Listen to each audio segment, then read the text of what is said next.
I've never even heard these words or letters before. I just love people, man. There's a lot of really cool people out in the world, and I've never even heard these words or letters before. Continuity and how people see, they shouldn't see 10 shades of blue. Boy, you're going downhill.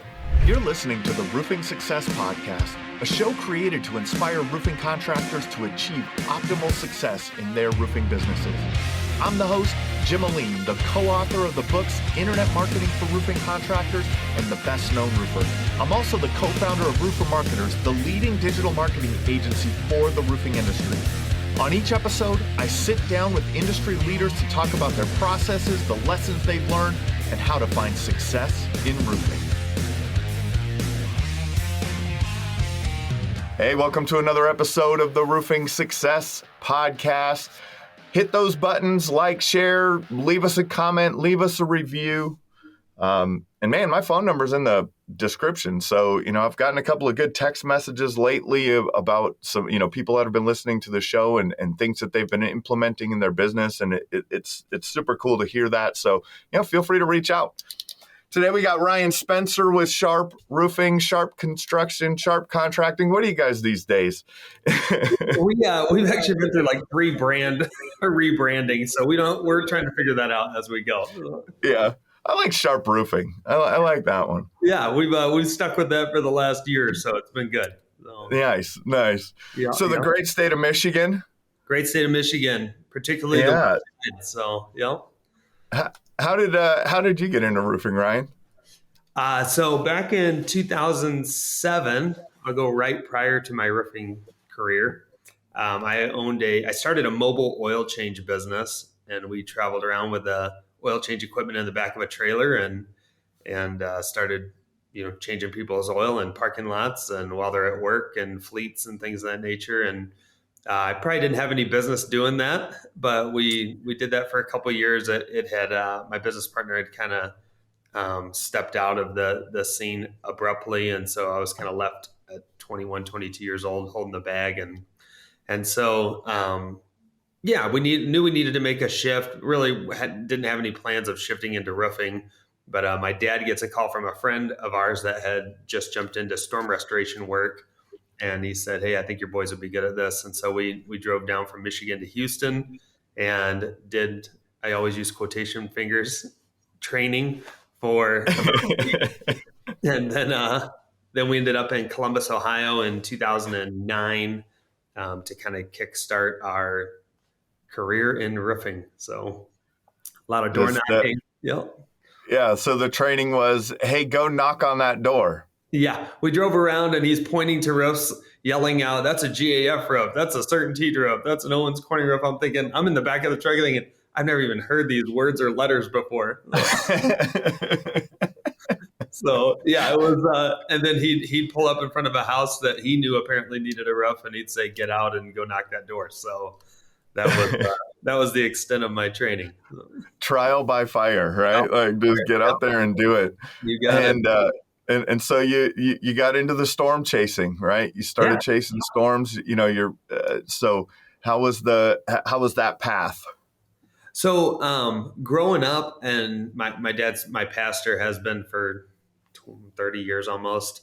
And then I grew up going to church, and we would go out and do different, community impact days and knock on doors and meet people, invite them to church, invite them to special events. So that I didn't realize that my whole life I had been training to be a storm restoration door knocking roofing contractor. So that was one thing that actually I was super comfortable with, was that part to it, which I know a lot of guys come into it, and that's the most uncomfortable part. So for me, it was learning shingles and where they go on the roof, and not having ever been in construction before. That was just like ground zero, absolute idiot in roofing.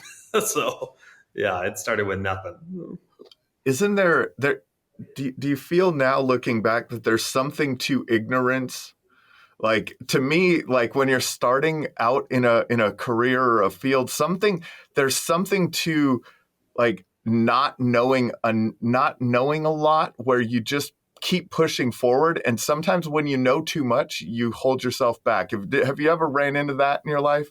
So my first year, So I started in March, went to November, came home. We had our first child, kind of got reacclimated to life with a baby.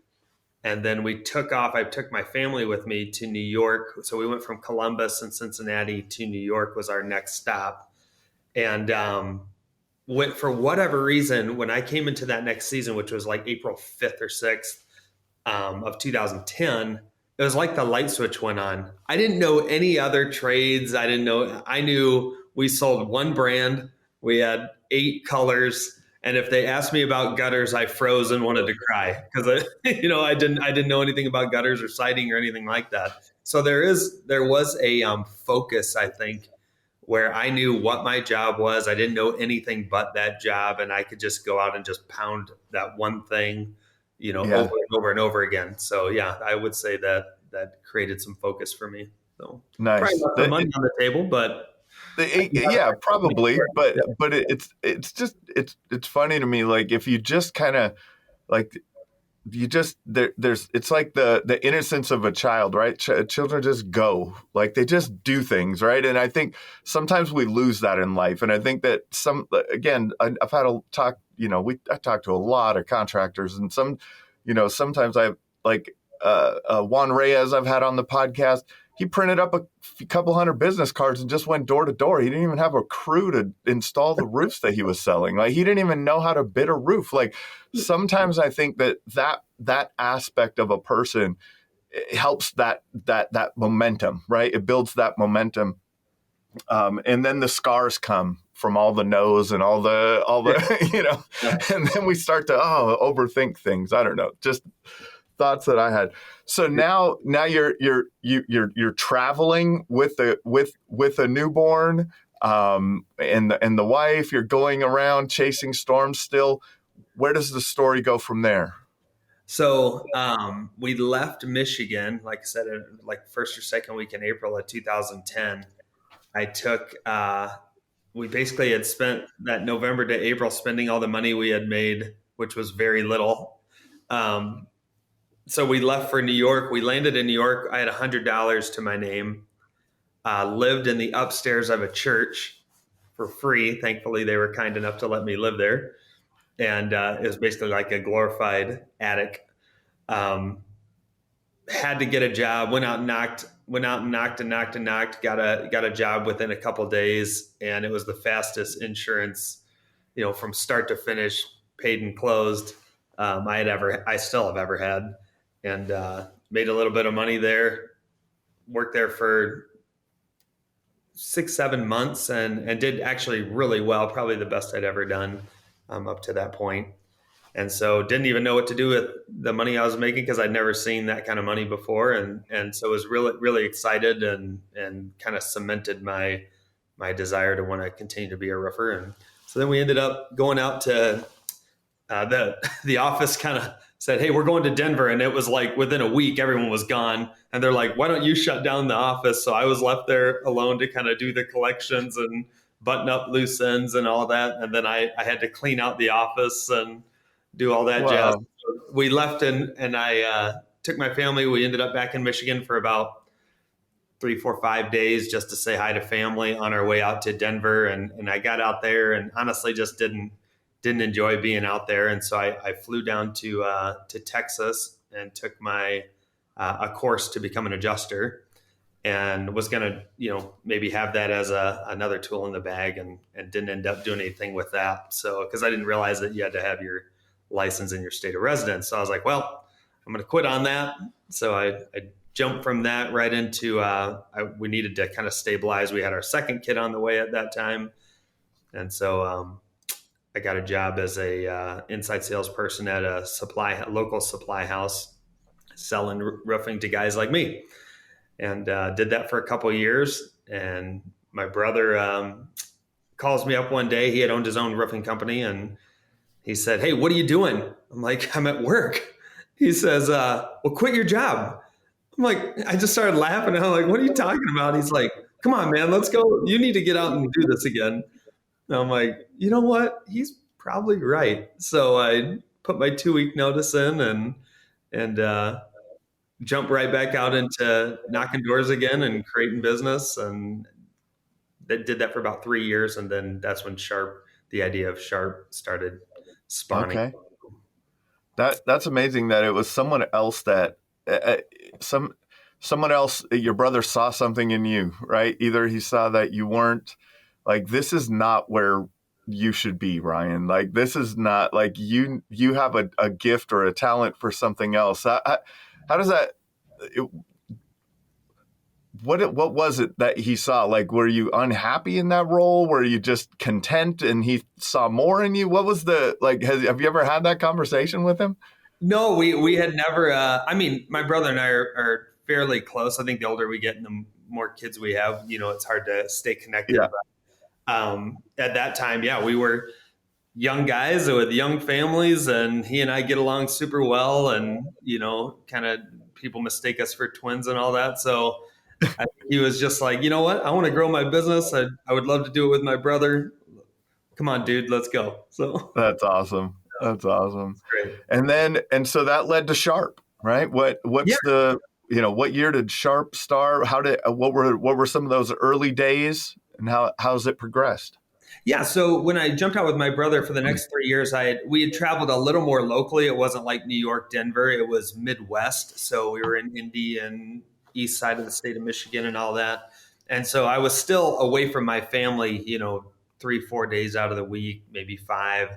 And we kept having kids. So I've got 6 kids today, and I knew, like, I want to be a dad. I got to stay close to home. I don't want to be away from them for these amount of time, for extended periods of time like this. So, um, my wife had kind of said, "Hey, you should start your own business." And I'm like, after the first failed one in 07, 08, I'm like, I am not interested in doing that again.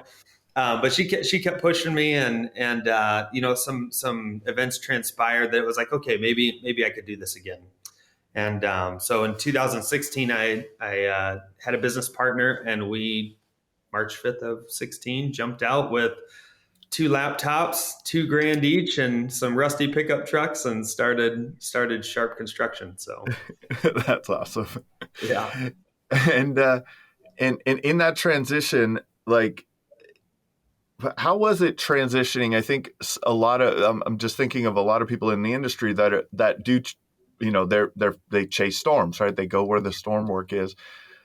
What were some of those early thoughts of how are you going to do this at home in an area? I mean, where you're at in Michigan is not known as like a big storm restoration market, right? What were you thinking? Like, your business model had to change a little bit. How were those early days in that regard? So we had a recent wind event when I Nice. started. So wind is obviously a little tougher to sell than hail, but we knew that part of it. And I had been having conversations with local roofers with my time as an inside salesperson, and I was like, man, there is like nobody that's doing this, doing storm restoration work in West Michigan, nor are they interested, because I was trying to say, like, hey, I'll teach you what I know. And they're like, you guys, no, I'm not interested. And I'm like, that's so crazy. So we knew how to knock doors, and we knew that if we did find someone that had wind or hail damage, we could help them. So we kind of started from that premise, with that stormer mindset. And but with the idea that we wanted to build a solid brand in our community Hmm. that eventually became more heavily retail than it was storm restoration, and that kept guys close to home, and we felt like we could attract more talent versus the guys that have somewhat of that nomadic mindset, where they're fine, more single guys and Yeah. without families. They can just get out there and run all over the world, and they're having a blast. We needed a little more stability, so we felt like we could attract that. So Yeah. So I've had this conversation with John Cenac, John the Roof Pro, about, like, if you are a retail roofing company that knows how to do storm restoration work efficiently and effectively, that's like, you have such an advantage in the marketplace. So when that wind comes through there off of Lake Michigan, right? Like, yeah, how to how to help the homeowners in the best way possible. Correct. How to supplement, how to help someone with their claim, all of those things where, what you were saying, some of those local guys, I wonder if they, that made me think of, like, I wonder if, because roofers have a bad rap, right? Like, contractors in general have a bad rap, roofers have a bad rap. But then now that made me think, well, man, maybe within the roofing industry, even like the storm guys are, maybe they're looked at even lower or something. And so those retail guys are, that have been in business where you were, they were like, oh no, I don't want to be like those guys. I don't know. I'm just, Yeah, no, I think definitely amongst the roofing community, I've got a good friend. We're literally twins. We're both GAF Master Elites. He's 20 minutes north of me. We share similar values. He's got no interest in storm work, and I have an interest in it, while I'm Yes. trying to develop my retail brand. So it's funny that you can, he's like, you guys can have all that, just stay out of my yard, right? And I'm like, that is so crazy. Like, and he's successful, and so I think Yeah. there's room for everybody, in the market if you're going to do my big thing is like, do the right thing, you know. Yeah. One of the benefits of retail, of developing a retail wing or arm to your business is it requires you to be connected with that community differently. Mm. So I jumped on and became a member of the HBA. We became Chamber of Commerce members. I sit on the board now for our local home builders association. We're giving back to our local community in ways that, when I was a storm chaser, it wasn't even on my radar. It was just hit the neighborhoods, hit them hard. We've only got a certain amount of time to help as many people as we can. So let's go hard. It wasn't, well, in 3 years from now, I want to be the mayor. It wasn't anything like that. It was Yeah. just, you had a short amount of time, go hit it, and then you're off to the next one. So I think So what are what are some of the things that you'd mentioned, like joining the associations? Expand on that a little more, of becoming part of the community more. So I think it starts at home. So you've got to have a good home life that requires you to be a good husband, a good dad, and all that. So we drill that pretty heavily here at Sharp. Then it's like, okay, once that's good, now you're a force for good as a family. What happens then? We take that outside our doors. Where do we start there? We start in our local communities. We're good neighbors. We take care of our property. We do the right thing. We don't take people's stuff. Like all those, like, Yeah. transcendent principles. Then that continues into, like, okay, how about my city? Like, what can I do for my city? Can I show up at a parade, or can I join a board somewhere? Can I impact? We're doing things right now with permitting in our local city, and trying to work with builders and building inspectors to create some harmony there, and try to find places where we can, accelerate, because it seems like some of those stages during permitting can stall you out, right? And I'm not even a builder, I'm a roofer, but Yeah. I participate with other building, contractors and plumbers and electricians to try to make the industry as a whole a better place. And we do that locally, and then that continues to extend hopefully to the state level. So I've been in Lansing with my local representative doing a day in the life and watching what they do, and trying to figure out, like, what little part can I play to either propel their message, or get more people involved. So I think that's probably just a byproduct of continuing to grow your influence zone, and meet more Yeah. people. So yeah. I love that. And I love that, how you brought it back to home first, though. Like, hey, let's make sure that we're taking care of home first. And then we're moving out into our community, and then we're moving out further, and we're moving out further. And with that, like, it just seems like that's what, you're not just, there's no, again, it's selflessness, maybe, right? Like, you as you continue to move out into the community, and you guys it's a lot of kind of smaller towns. What, Grand Rapids is probably the biggest place close to you, what, maybe 200,000 people. So I could imagine that you see people at the grocery store every now and then, right? Sure. Like you bump into them at your kid's soccer game or t-ball game or something, right? Like how how do you think about that in being part of the community? Like, do you think that, or let me just put it this way, do you think that being in a small, in a lower population market forces you to be more conscious of that? Um,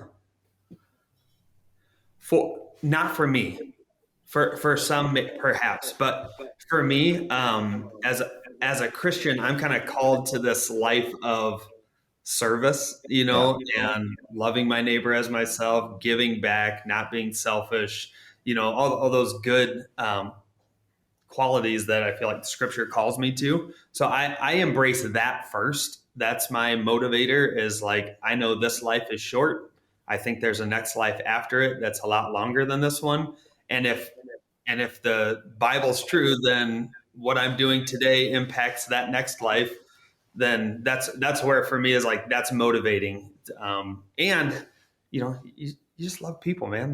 There's a lot of really cool people out in the world, and when you get to go out there and help them by putting a new lid on their house, I mean, that's a great moment. But really, to get inside their home, I've had some just amazing conversations with people at the table, and we become friends. We've done dinner together. I just had dinner with a client from 5-6 years ago. My wife and I, we double dated the other night, and so to have, to be able to share the love that was given to me to somebody else through business, I think is it's just a different way to do it, and it's a lot of fun.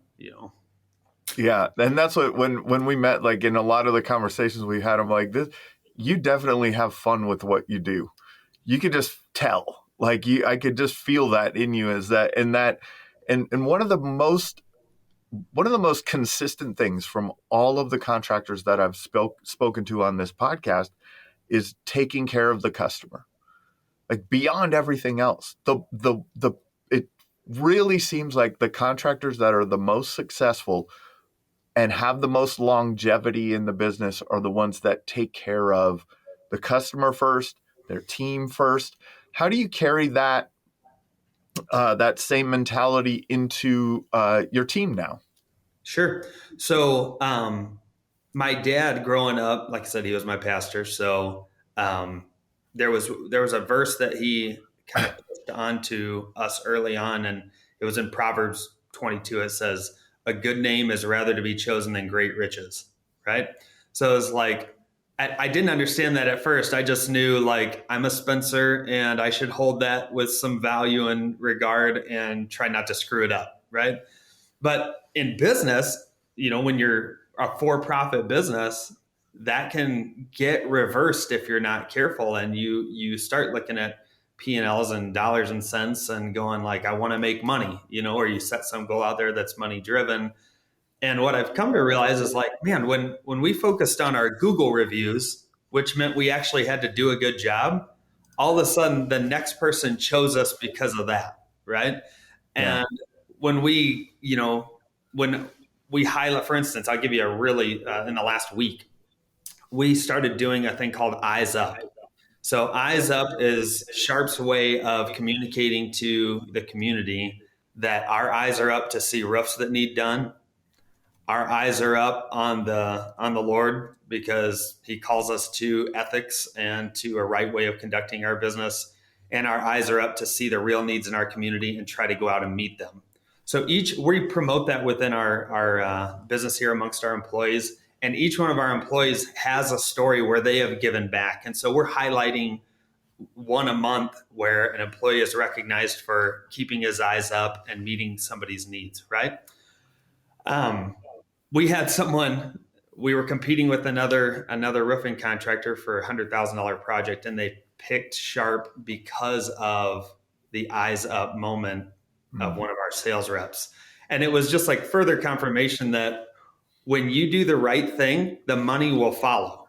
But if you're doing it just for the money, like my dad says, if you keep your reputation first, you'll always have it to make money. But if you go for making money and you need your reputation, you can't use that money to buy it. And so you got to keep the main thing, and the money will follow. It might be a slower train, but it will be a sure train. It'll be something that, to your point, will have longevity and be sustainable. So Yeah, it's like you can't turn that off, yeah, right? You can't exactly. turn off your reputation, Yeah, good or bad. yeah, you yeah, know, exactly, exactly. with any kind of marketing dollars, it's very, very challenging. I love that eyes up, and that was why someone chose you. It People want to buy from people with similar similar values, they or have something in common with, or feel that they are trustworthy, right? What are um what was the inception of that? How did this come about, the eyes up? Man, that's a good question. It's been recent. So in the last, I think we've done three of them. So it would have been in the last 3 months. I don't know. I came up with Eyes Up. I don't know what the context was, so I Yeah, apologize that I don't have more to that's go on all right. that. But yeah, it was a moment. So it And it worked out was like, really this well. is So yeah, this is what we're going to do. We're going to start spotlighting this. And I yeah, think that's a big part of it, is just you can put a spotlight on the things that you're doing well, right? And I think a lot of times, I guess sometimes people may feel, or business owners may feel, there's a lack of humility in doing that, right? Maybe that they're boisterous, or something like that. They don't want to come across as using that as more for marketing than in a sincere way. right. Have you had any thoughts about that? Like, hey, we're just going to do this in this way, and we're, it's our heart. So we hope that people see that it's our heart, or we're going to do some conscious things to make sure that people don't understand that we're not doing this for the money. So one of the things that helps me overcome that is by always promoting someone else. Hmm. So by talking great about the guy three doors down the hall here, that's easy for me to do because I'm proud of what he is. Now he might have to battle that when I put his name out there and say that he's awesome. He might have to overcome that. But for me, I'm like, I know the real guy. I know this poured out of him just naturally. Yeah. It's who he is. So I don't have any problem with that as long as I'm talking about someone else. I don't necessarily like to self promote. That's why I didn't name it Spencer Roofing. It's Sharp Roofing because I kind of wanted to fade off in the background and have our team be recognized for what we do, not an individual. So yeah. But that's a big you know uh, in early in business, that's a big mindset to have, right? Hey, I'm going to not name my company Spencer Roofing. I'm going to name it Sharp Roofing, because I want to highlight the team. Was that did you know that then, or was it then it was like, I just don't want to highlight myself? I knew that you don't build a business flying solo, and Yeah. so um, and I wanted our team to be highlighted in the community. I wanted anytime you saw someone with a sharp shirt, I wanted you to think, oh, they're probably the owner, And actually, that's one thing that Job Nimbus we were impressed with when we were at the crew event this last week was that you could guess that everyone was the CEO. I mean, when you were there was such a buy-in and such a like harmony. And I thought, man, I would love to have that. And when we started Sharp, I mean, that's always been my vision was to have a real cohesive team that works together and looks out for each other, impacts the community, and finds success through those, avenues. So, yeah. Yeah. Have you had any challenges in building the team, or along the way, where there's been some struggle in with certain people maybe not fitting in, kind of being infectious, or in a negative way, to the culture that you've had to get rid of? So last year we lost three sales reps in sometime between like July and September. 3 or 4 months prior than that, in our leadership meetings, those individuals' names were brought up, that it wasn't a good fit and I should make a move to, move on. And I was like, oh no, like you don't know them like I know them. I think there's a chance, it could work out. And then because I didn't make the move when my leadership team saw that, I suffered for that. So, and Sharp suffered for that. We lost a $3 million contract to somebody starting their own business. Once they found out they had it, they started their own business and signed a contract away from us. And things that probably could have been avoided had I been more decisive. I will say any of my people problems are my problem. So it hasn't. It's because I'm indecisive when it comes to people. I always want to see the best in them or think that there's better that can be pulled out. What I fail to realize a lot of times is the impact it has on the superstars that actually are creating the culture. And you can have a bucket full of great water, but you pour a little bit of poison in there, and all of a sudden, it's hard to separate that. And so we've been in kind of a rebuild since September. We've got a solid team now of just good, positive guys that embrace, one of our core values is adaptable. And so they've adapted well to like technology changes, shifts in the way we conduct business. We're on the EOS train trying to do some self implementation with that, and that can be challenging. Is when you not measuring anything, and all of a sudden you start trying to measure, it can feel like micromanagement and all that. So we're navigating all those waters. We got a good team right now that's kind of embracing that instead of being resistant to it. So That's awesome. maybe that's a long answer. Along the way now, you've had some of those challenges we all do in business. You're going to, right? But I love it. They're all just lessons, right? Yep. So, and I do believe as companies grow, the hiring of the people is what the business is, right? Like you have whatever service, but the people is what makes it run. And as business owners, we have to get really good at finding those talented people. What lessons do you feel you've learned in decisions that you can make on the hiring side now? Like, okay, I saw how this went with these team members and it didn't go well.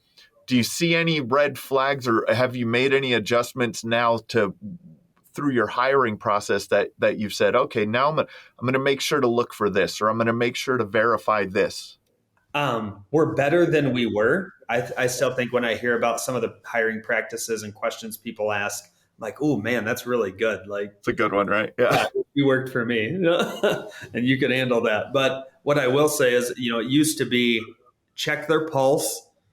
Did they smile at least once? All right, you're in, and would figure out from there. Today, we run them through 3 different interview in the process. There's 3 different interviews that take place with 3 different positions within the company. So you meet with me, and then you'll meet with our leadership team. Then you'll do a ride along with a sales rep, and then we kind of collectively say, hey, do we feel this person would be a good fit in the organization, embody our core values, and find success here. And then we make that decision. It's not foolproof, but it's better than what it was, right? Yeah. And what I'm realizing too is like you can't want for somebody what they don't want for themselves. And so, I've had some guys where I'm like, man, dude, you have all of the stuff that you can't like go out and make in a person. Like you have it internally, and you just don't want it, And so that's really hard, because you're trying to like stoke a fire that there's no wood there. So Yeah. It's amazing how, like, especially, when you've been, in door-to-door sales or you've been in roofing sales, and you're like, oh my goodness, like this person right I here, like know. they, Yeah.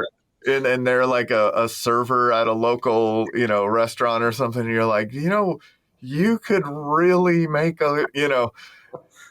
but it's just not It's in no, it, right? yeah. Or it's not in them now, right? Yeah. There may be a time, or maybe they have to have some lessons along their life, right? That start to stoke that fire, right? Well, and I think too, Um, when you're stoked, like it's your business, even before it was my business, like I loved my job, right? As a roofing salesperson. And some yeah, days I wish I was back there, in some respects when difficult times come and all that. Because it was just fun. I was having a blast making money and meeting new people and I think, yeah, when you see all that in someone, it's really hard. You think that your passion can translate to them, and that they're motivated by the same things that you're motivated by, and that's not always the case. And so yeah, what the challenge is for me is to try to figure out, like, what does this guy, what button, when I push it, he goes off like a rocket, and goes out and crushes it. What is it? Is it money? Is it time with his family? Is it, a trophy, an award? Is it acknowledgement, social media? Like, what is it that gets this guy firing? And then how can I just slam that button down with a hammer, yeah. And so that's been the challenge for us right now, is like trying to have all the tools in place that all of those buttons get hit, so everybody gets what they need to stay motivated. And Yeah, you have to know what motivates them, because it's not what motivates you. yep. It's everyone has so many such different motivation. Coming from the sales side of things, salespeople are not um, known to be the most organized. I don't know if you were the most organized when you were a salesperson, on the sales side, but when you move into a business owner and into a more operational role, boy, you gotta, what were some of the biggest challenges you had in that transition? So in 2016, we started with Excel documents and using just the file management on your laptop or desktop computer. With owners, you unfortunately you get away with murder sometimes, and so that worked for about a year and a half, and then we started hiring our first salespeople, and then we hired our first receptionist, office manager. She's the one that quickly realized, like, we need something that all of us use together to keep this train moving. And so she's the one that brought the CRM to Mhm. Sharp. Originally we interviewed Job Nimbus and I think Builder Trend and some others, and I think Job Nimbus was like 2.5 months old or something. They weren't that old, so it was a pretty rudimentary product at that time, but it worked well for us, and we saw the future in it. So that was where the start to creating like a good process. That was the first initial step. So then Job Nimbus says, "Hey, we want you to come down to Orlando and be part of our summit." So I think that was 2018. Went down to Job Nimbus, got introduced at that time to Sales Pro, or what was Leap back then. Like, wow, this is amazing. So we bought into Leap. That created more continuity in our quoting. So you could have three guys come quote the job, and it's going to look almost identical, maybe within a couple percentage points off, depending on what they put in the quote. And then Hover came around, and it was like, oh, and then Hover now loves on Leap, and so we could automate our quotes, and which created more speed and continuity. And then all of a sudden, Job Nimbus talks to those apps, and you start realizing, like, wow, there's some steps here that we don't have to make anymore that we had to make in those first Mhm. days, because technology has allowed us to automate those redundant steps. So today is, I mean, I've never been more excited about the tech stack and what it's able to do than I am today. I mean, it's going to be amazing. So Yeah, so you've used technology to build that foundation of organization and efficiencies in your business, is what it sounds like. and continue to do so. Yep. Yeah, Yep. yeah, that's awesome. That I What have think you? is the other step too, is like you have to, once you have something, like you have to continue to ask the questions, is this the best thing for my business? And what we had a sales manager come in, he actually was only in the position we brought him from the field into sales management. He did it for maybe 5 months, and I could just tell the guy was miserable. And so I walked in his office. I said, "Hey, you like this job?"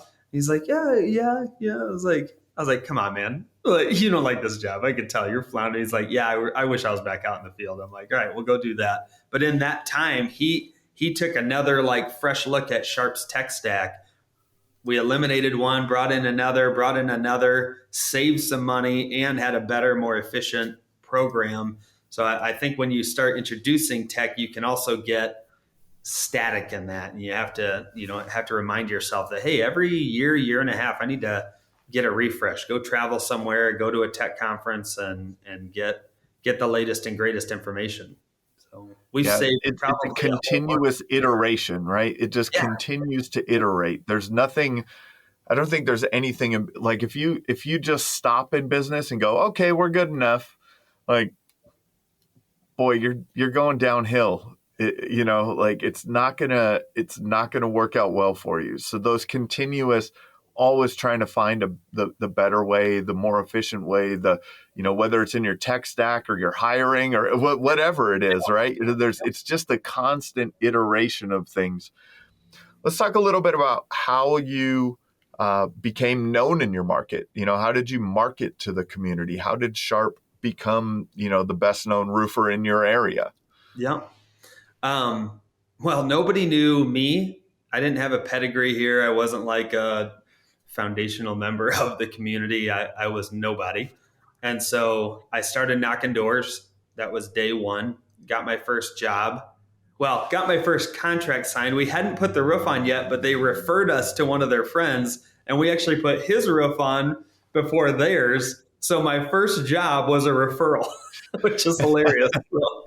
So that was kind of the start, and then then that became referrals. Oh, go see my mom. I'll go see my friend, and we kept knocking doors around that. And so the first year we did 55 roofs between my business partner and I, about $650,000. Weren't involved in any of the community things. Just nose down, grind it out, go get jobs. Second year, we started doing some hiring. That's, I think, when we joined the HBA right around that time.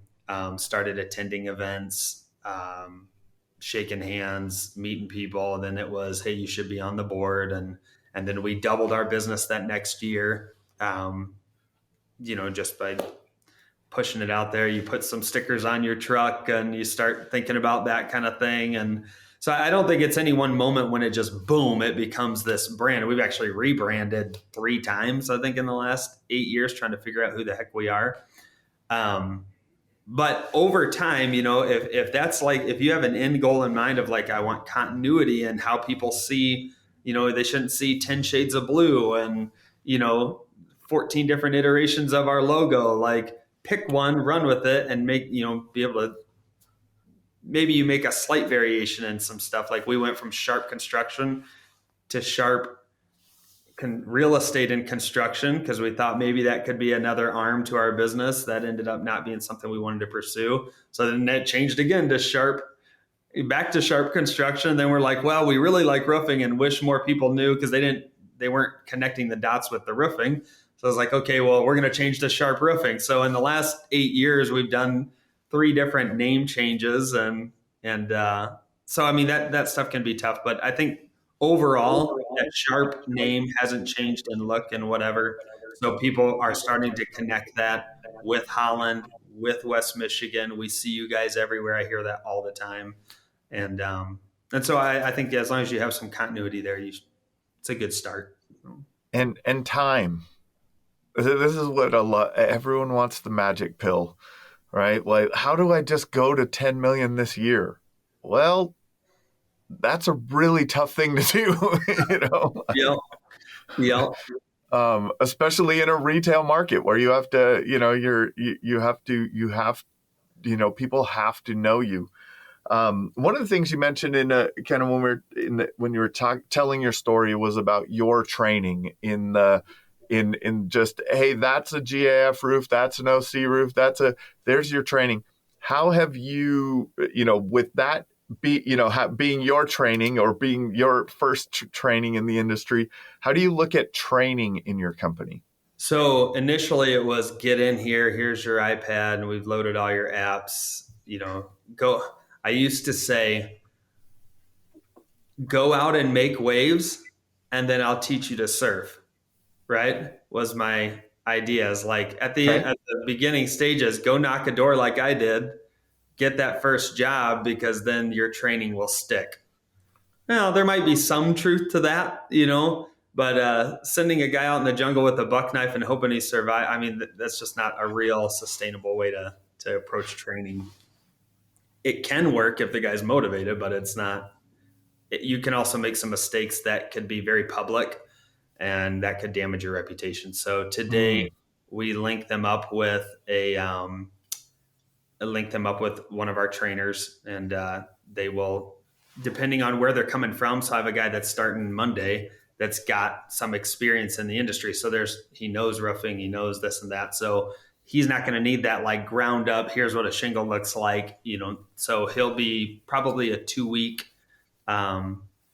ride along and just getting acquainted with our apps. How do they work?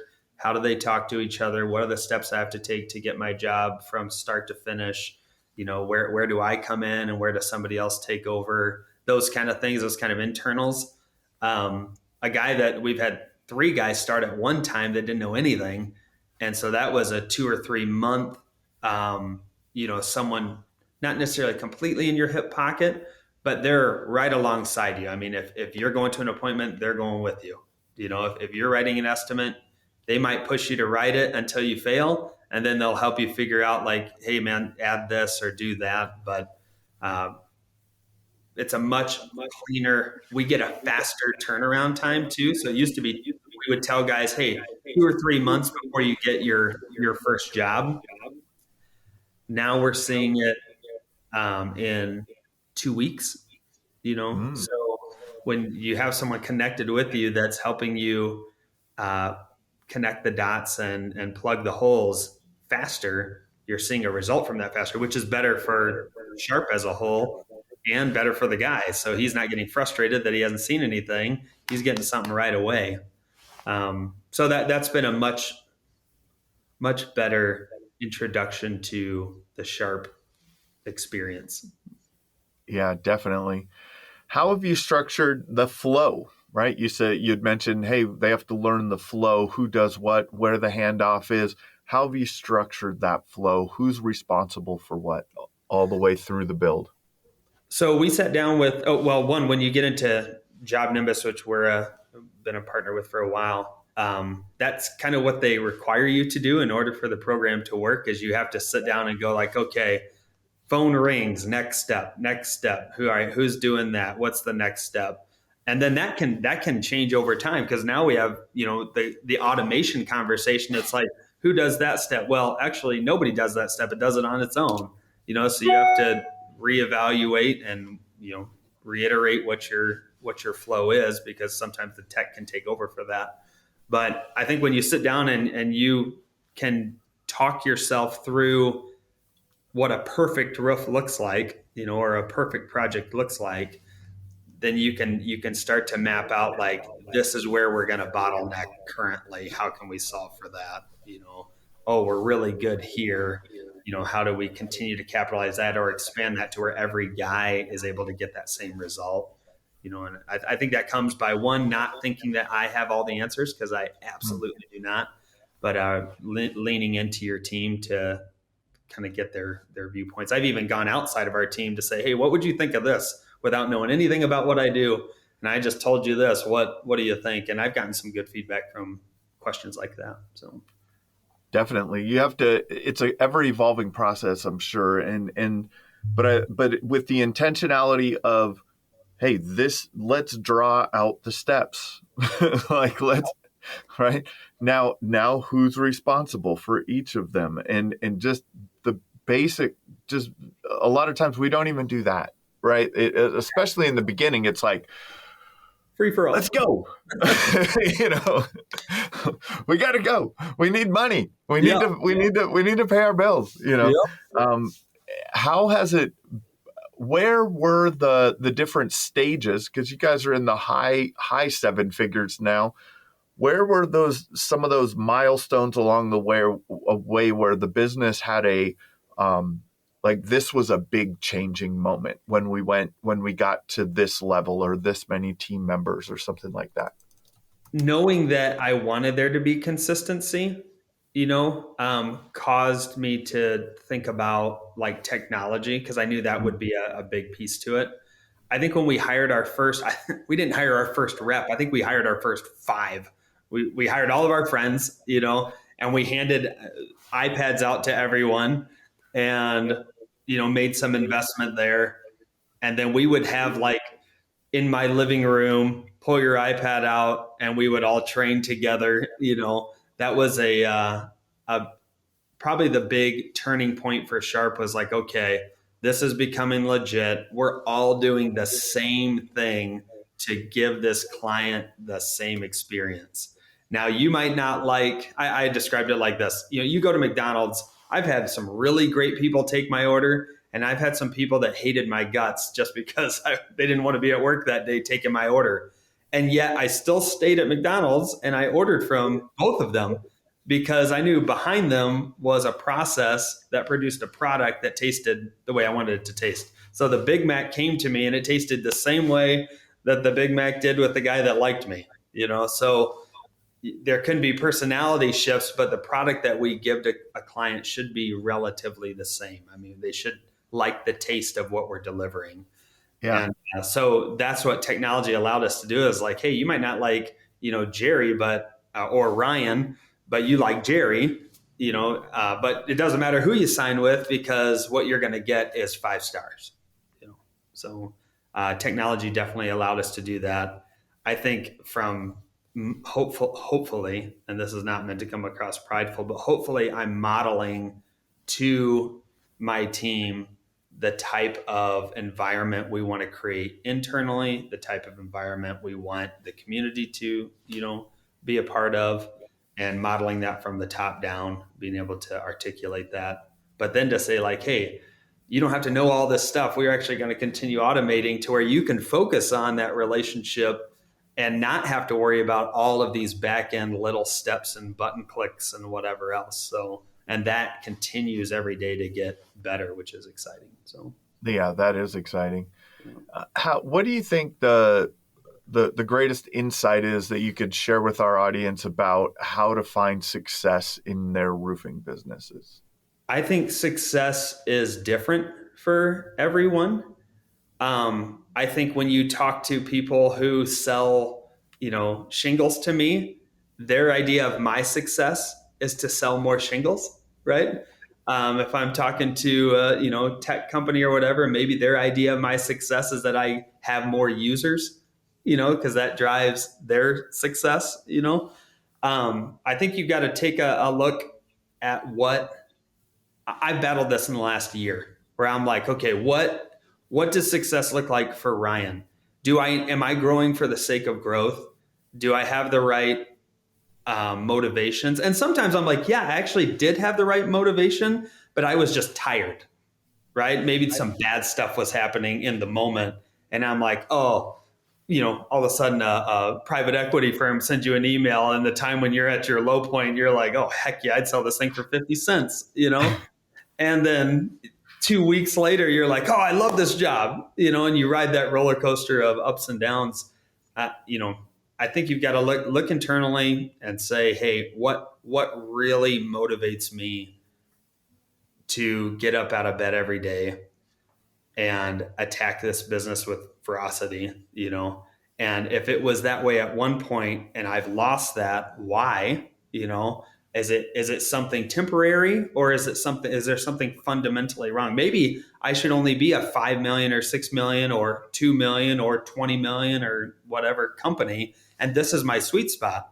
And because I've had money in ways that I haven't had in the last 5 years, and I bought some stupid stuff, which some of my financial advisors said I would do, and I did. You're right. And you realize quickly, it's like I could buy a ton of things that really make no significant impact on my quality of life. And so when I look at that now, it's like, okay, well, I know I don't need to buy that anymore, but does that mean I shouldn't grow? Not necessarily. Maybe it's just a challenge to my own internal motivations. And when I turned my gaze back to impacting the community, loving on people, creating a better environment for my employees to be able to find success for themselves and their families, all of a sudden my spark came back, to want to go to that next level. How do we get there? And it was less about money and buying things and more about like um, relationships. So my grandfather, I'll probably end with this, but my grandfather was asked by my brother when he was dying of cancer. My brother said, "Hey, what's a piece of advice you could give a young guy that's at the beginning stages of his life, you having already lived yours and on your way out?" And he said, and that my grandfather was very successful in business, had been up and down. And he said, relationships are the only thing that matter.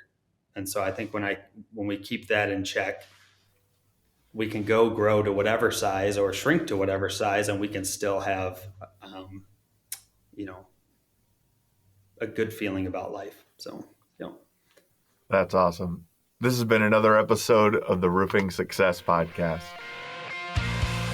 If you would like to generate more revenue through your digital marketing efforts, please visit roofermarketers.com to get a copy of the book, The Best Known Roofer. Also, check the training section of the website for guides on everything from running effective pay-per-click ads to how to properly set up your Google My Business listing. Thanks for listening.